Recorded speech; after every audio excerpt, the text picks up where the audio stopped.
রাসূলুল্লাহ সাল্লাল্লাহু আলাইহি ওয়াসাল্লাম রমজানে বহুমুখী ইবাদত করতেন, তার মধ্যে দুটো ইবাদত তিনি বিশেষভাবে করতেন।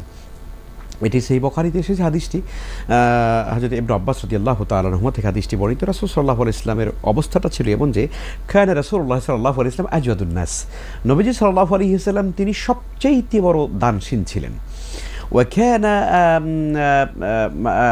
আজওয়াদু মা ইয়াকুনু ফি রমাদান হিনা ইয়ালকাহু জিবরিল। আর রাসূল সাল্লাল্লাহু আলাইহি ওয়াসাল্লামের দানের এই অবস্থাটা এমন হতো যে তিনি দান করতেন যখন জিবরিল রাসূল সাল্লাল্লাহু আলাইহি ওয়াসাল্লামের কাছে রমজানের প্রত্যেক রাতে বা রমজানের প্রতি রাতে আল্লাহর হাবিবের কাছে তিনি আসতেন। আর তিনি যখন আসতেন তখন ফায়ুদারিসুহুল কোরআন, তখন তারা কোরআনে কারীম তাদারুস করতেন, তাই না? অর্থাৎ জিবরিল আল্লাহ রাসূলকে কোরআনে কারীম তেলাওয়াত করে শোনাতেন এবং রাসূল সাল্লাল্লাহু আলাইহি ওয়াসাল্লাম জিবরিলকে কোরআন তেলাওয়াত করে শোনাতেন।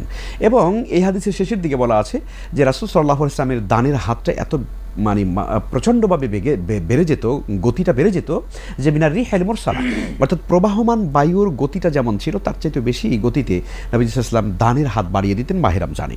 তাহলে এই হাদিসের মধ্যে দুটো ইবাদত আমরা দেখতে পাই। একটি হলো তিনি তাদারুস করতেন কোরআনে কারীম, অর্থাৎ কোরআনে কারীম অধ্যয়ন, অনুশীলন করা, কোরআনে কারীম চর্চা করা, স্টাডি সার্কেল গড়ে তোলা, তাই না? যেটা আমরা করি, এই কাজটি রাসূল সাল্লাল্লাহু আলাইহি ওয়াসাল্লাম করতেন রমজান মাসে।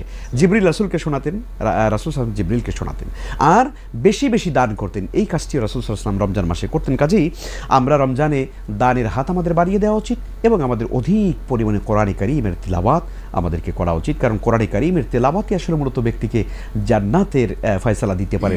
যেমন রাসূল সাল্লাল্লাহু আলাইহি ওয়াসাল্লাম বলেছেন, ইকরাউল কোরআন ফাইন্নাহু ইয়াতি ইয়াউমাল কিয়ামাতি শাফিআন লিআসহাবি। নবীজি বলেন তোমরা কোরআন পড়তে থাকো, তোমরা কোরআন পড়ো, কোরআন পড়ো, কোরআন পড়ো, কারণ কোরআন কিয়ামতের দিন তেলাওয়াতকারীর জন্য আল্লাহর দরবারে সুপারিশ করবে। সুবহানাল্লাহ।